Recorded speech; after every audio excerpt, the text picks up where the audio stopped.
Fala, galera! Alguns fatos estão tão enraizados em nossas mentes que nem mesmo pensamos em verificá-los. Afinal, todos ao redor dizem o mesmo.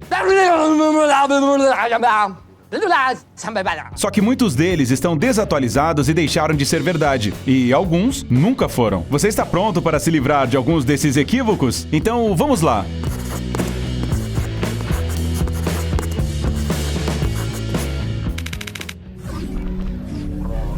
Sangue azul. Bem, vamos dar uma olhada rápida nos nossos braços. Você conseguiu ver algumas veias? Parece que não há dúvidas que nesses vasos corre sangue azul. Se não, por que eles são dessa cor? Vai ver a tonalidade vermelha do sangue quando sai do corpo é com certeza algum tipo de reação química complexa ou mesmo uma conspiração? Bem, isso soa intrigante, mas não é nada científico. Vamos lembrar uma verdade simples. O sangue é sempre vermelho, às vezes mais escuro, às vezes mais claro. A hemoglobina, uma proteína que contém ferro, é a responsável disso. Quando combinada com o oxigênio, ela deixa o sangue vermelho vivo. Essa é a cor que ele tem quando sai do coração para todos os tecidos do organismo. Dê uma olhada em seus lábios, por exemplo. Neles há muitos capilares, por isso eles são tão avermelhados. Depois de distribuir as reservas de oxigênio, o sangue volta pelas veias atrás dele. E não, neste momento ele não fica azul. A tonalidade azulada dos vasos se deve às peculiaridades da nossa percepção de cores. O que acontece é que a luz azul não penetra nos tecidos tão profundamente quanto a vermelha. O comprimento de sua onda é muito mais curto. As cores quentes são absorvidas e as cores frias são refletidas, e é isso que nossos olhos captam. As veias azuis não são nada mais que uma ilusão de ótica. No entanto, o sangue azul pode ser encontrado no reino animal, por exemplo, nas lulas, nos chifossuros e nos reptilianos, que governam o nosso mundo. Calma, é só uma brincadeira, relaxa.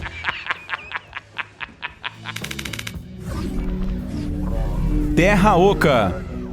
Desde tempos imemoriais, algumas pessoas acreditam que existe um outro mundo debaixo da superfície do nosso planeta. No entanto, mesmo antigamente, tais ideias provavelmente tinham um significado mais metafórico. Com o desenvolvimento da ciência, a estrutura da Terra deixou de ser um mistério. Vamos lembrar as lições de geografia. Sob a crosta, existem várias outras camadas contínuas, nas quais não há absolutamente nada para os humanos fazerem, exceto a extração de minerais. Surpreendentemente, nem todos concordam com isso. Os teóricos da Terra oca se dividem em dois lados. Os primeiros dizem que a humanidade nunca perfurou poços com mais de 12 quilômetros de profundidade, e é aí que se esconde tudo o que há de mais interessante. Não existe um núcleo incandescente, mas sim uma cavidade aconchegante com sua própria atmosfera, sua estrela e até mesmo uma civilização inteira. O Hitler, junto com seu corpo de elite e uma equipe de cientistas, também está aqui, só esperando a hora para mergulhar o mundo no caos mais uma vez. Sieg Heil, Motherfuckers! Isso mesmo, fãs de história. Vocês ouviram direito. Muitos acreditam que no final da guerra, um destacamento nazista liderado por Hitler se escondeu na Antártica. Lá eles encontraram uma entrada secreta para a Terra Oca, onde moram até hoje. O curioso é que alguns nazistas já acreditavam na ideia de uma Terra Oca, mas eles pensavam que já estávamos dentro dela. Um tal Dr. Heinz Fischer até tentou espionar a Marinha Britânica, apontando poderosas câmeras telescópicas para o céu, onde esperava ver o Oceano Atlântico. Por que será que ele falhou, hein?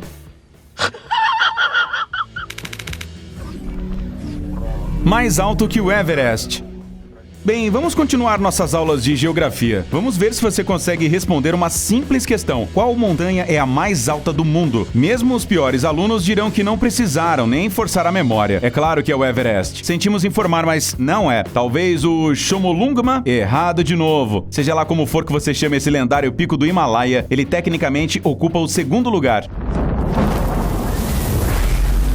Quer dizer que todo esse tempo fomos enganados? Na verdade, não. O problema é que existem duas maneiras de calcular a altura das montanhas. Se tomarmos o nível do mar como ponto de partida, o Everest é o vencedor incondicional. O gigante se eleva a 8.848 metros acima dele. No entanto, também existe o conceito de altura relativa, ou seja, a medida iniciada no sopé da montanha. Para esclarecer melhor, vamos até o Havaí ao vulcão Mauna Kea. Se comparado com o Everest, ele não passa de um simples anão, projetando-se da água a uns miseráveis 4.205 metros. Na verdade, o Mauna Kea simplesmente não quer uma fama desnecessária. Ele esconde mais da metade de sua altura debaixo d'água. Se você medir a altura do vulcão do fundo do oceano até o pico, ele supera os 10.000 metros. O Everest perde longe, mas quem é o verdadeiro vencedor? Você que decide.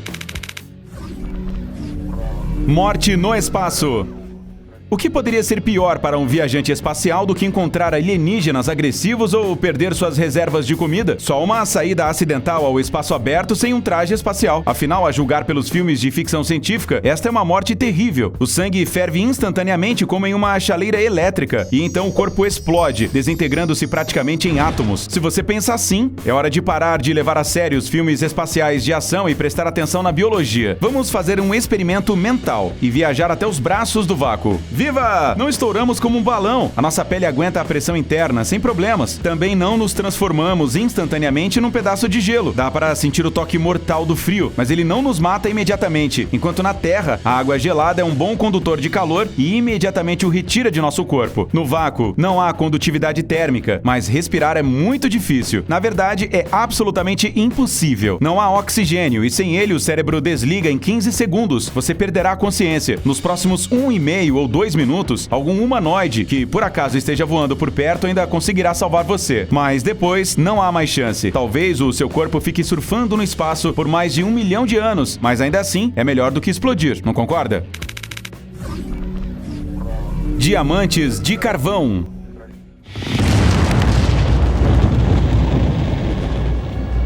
Ao olhar um pedaço de carvão, é difícil acreditar que essa coisa sem graça seja capaz de se transformar em diamantes de beleza deslumbrante. E você não precisa acreditar mesmo. Esse mito popular enfurece todos os geólogos e não tem nenhum embasamento científico. Portanto, se você estava planejando ficar rico com uma máquina que transforma carvão em pedras preciosas, pode deixar esses planos pra lá. Na natureza, existem apenas 4 processos responsáveis pela formação dos diamantes e o carvão não participa de nenhum deles. Quer provas? Sem problemas. Para a formação do mineral brilhante, são necessárias condições especiais, uma combinação de temperatura e pressão muito altas. Com raras exceções, como o impacto de um meteorito, isso só é possível a uma profundidade de 150 quilômetros ou mais. O carvão se forma a partir de restos vegetais depositados na superfície do planeta e praticamente não é encontrado a mais de 3 quilômetros de profundidade. Quase 100% de todos os minerais já extraídos nasceram no manto do carbono que se acumulou nas entranhas da Terra durante sua formação. Além disso, a maioria dos diamantes naturais é mais velha do que as primeiras plantas terrestres, o que já é suficiente para desmentir esse equívoco tão comum. Camuflagem dos camaleões.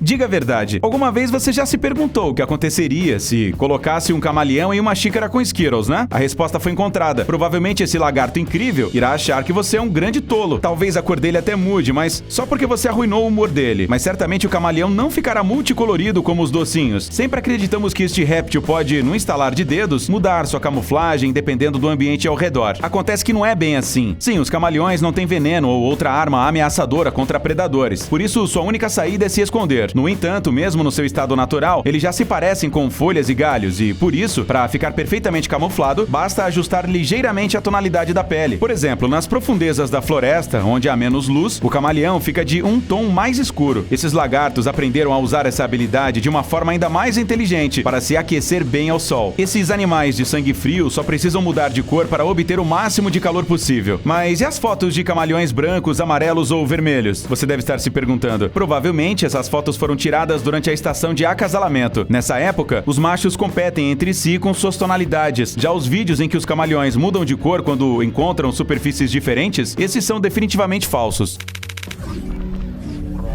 Zonas gustativas. E agora é hora de falar de um mapa muito interessante. Não vamos voltar à geografia. Estamos falando do mapa da língua. Muitos de vocês provavelmente estão familiarizados com ele. Ele mostra as zonas gustativas, supostamente localizadas em diferentes partes desse nosso órgão. Os receptores para doce se encontram na ponta da língua. As papilas gustativas para salgados estão localizadas dos dois lados, na parte da frente. Atrás delas estão as papilas gustativas para azedos. E, por último, a zona para amargos, que fica escondida bem lá atrás. Vamos refutar esse mito agora mesmo? Exactly. No, of course they don't. Vá até a cozinha, pegue uma pitada de sal e coloque na ponta da língua. Você sente o gosto dele? Pois é estranho que até recentemente, nenhum cientista que apoia a teoria das zonas gustativas nunca tenha pensado em fazer este simples experimento. No entanto, esse equívoco se espalhou por acidente. Em 1901, o pesquisador alemão David Hennig descobriu que diferentes partes da língua respondem a gostos diferentes em ritmos diferentes. Ele descreveu a descoberta em um diagrama, que mais tarde foi traduzido e interpretado incorretamente. Os cientistas, às vezes, são tão distraídos, na verdade todos os sabores podem ser sentidos em todos os lugares onde há papilas gustativas, ou seja, ao redor da língua, na parte posterior do palato e até na epiglote. Tubarões e sangue. Imagine que você está pegando ondas em uma prancha de surf e, de repente, sente que arranhou levemente a perna. É preciso fazer algo urgentemente, manter o sangue longe do mar ou nadar até a praia o mais rápido possível. Afinal, uma gota de sangue é suficiente para que todos os tubarões em um raio de 1 quilômetro sintam o cheiro de uma presa. Peguem os talheres e corram para almoçar você. Você não acha que parece muito exagerado? Sim, esses predadores, cheios de dentes, têm um olfato extremamente desenvolvido. As narinas de tubarão estão localizadas na parte inferior do focinho e são usadas apenas para cheirar. Por dentro, elas são cobertas por células especiais que reagem a substâncias químicas dissolvidas na água. Devido à extrema sensibilidade dessas células, bem como ao fato de que o bulbo olfatório do cérebro dos tubarões é aumentado, elas podem detectar com facilidade até mesmo pequenas quantidades de certas substâncias. Por exemplo, se você dissolver 10 gotas de óleo de atum em uma área equivalente a uma piscina doméstica de tamanho médio, poderá encontrar um tubarão-limão ali pela manhã. Mas o olfato desses animais depende de muitos fatores. Mesmo com a corrente numa direção ideal, é pouco provável que eles sintam o cheiro do sangue a menos de algumas centenas de metros. No entanto, não recomendamos que você tente verificar isso por conta própria. Recursos infinitos. Não dá pra negar que, quando olhamos as fotos feitas por satélites de florestas sem fim, mares e rios sinuosos, parece que todas essas riquezas são infinitas. O petróleo, o gás e outros recursos são extraídos em volumes colossais todos os dias e ainda não acabaram. Talvez eles não tenham fim? Esta ideia existia antes, mas a história mostrou que ela é errada e perigosa. A crença de que não importa quanto os humanos gastem os recursos naturais, o planeta irá constantemente reabastecê-los, é chamada de mito da abundância. Suas consequências foram detalhadas por Stuart Udall em 1964 no livro A Crise Silenciosa. Durante a presidência de Thomas Jefferson, o mito funcionou como uma espécie de propaganda para os imigrantes. Venha, a natureza para todos. Muitos estavam convencidos de que a Terra poderia ser explorada sem quaisquer consequências. Você consegue adivinhar o que aconteceu depois disso?